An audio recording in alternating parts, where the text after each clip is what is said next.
اعوذ باللہ من الشیطان الرجیم، بسم اللہ الرحمن الرحیم۔ آج جس ہم سورہ کا ذکر کریں گے وہ ہے سورہ یاسین۔ قرآن کا دل سورہ یاسین ہے اور بے پناہ فضائل کی حامل ہے۔ یہ ایک عظمت والی صورت ہے اور انسان کی شفاعت کا ذریعہ بھی ہے۔ اس کے پڑھنے سے پورے قرآن کے پڑھنے کا ثواب ملتا ہے۔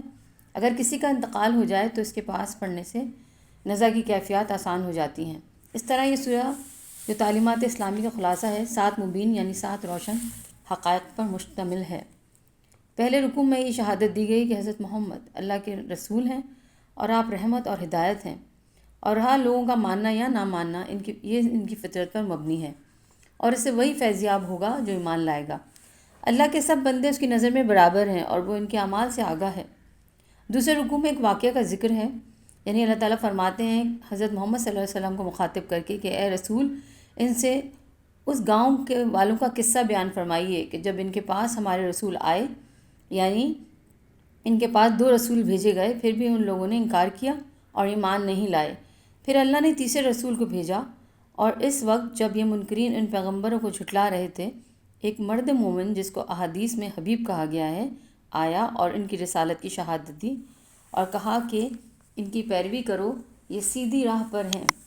جیسے ایک آیت میں ہے انی آمنتو بربکم فاسمعون، اور اس نے کہا کہ میں اعلان کہتا ہوں کہ میں تو تمہارے رب پروردگار پر ایمان لایا، لہٰذا اسے سب سن لو۔ یہ اس کا کہنا تھا کہ لوگوں نے اسے شہید کیا اور بارگاہ رب العزت کی طرف سے اسے جنت کا پروانہ مل گیا۔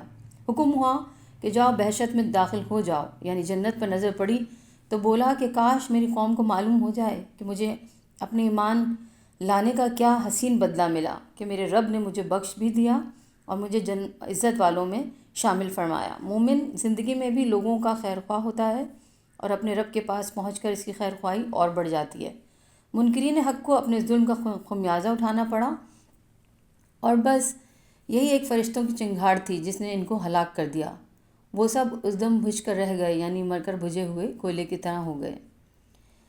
کیا ان لوگوں نے نہیں دیکھا، اللہ تعالیٰ آخری اس کے بعد والی آیت میں فرماتے ہیں، کیا ان لوگوں نے نہیں دیکھا کہ ان سے قبل ہم کتنی منکرین حق کو کی جماعتوں کو نیست و نابود کر چکے ہیں، اور اب وہ ان کے پاس لوٹ کر نہیں آئیں گے، اور یہ لوگ بھی بچ نہ جائیں گے، یہ سب کے سب ہمارے سامنے حاضر کیے جائیں گے۔ یعنی انسان زندگی میں جو بھی عمل کرتا ہے، آخرت میں اس کا اللہ کے سامنے حاضر ہونا ہے اور ہر چیز کا سامنے آ جائے گی۔ تو انسان کو چاہیے کہ اپنی پوری زندگی کو اچھے اعمال پہ گزارے تاکہ آخرت میں اللہ کی نظر میں سرخرو ہو اور عزت حاصل کرے، دنیا میں بھی اس کی عزت اور آخرت میں۔ آج کے لیے بس اتنا ہی۔ السلام علیکم، جزاک اللہ۔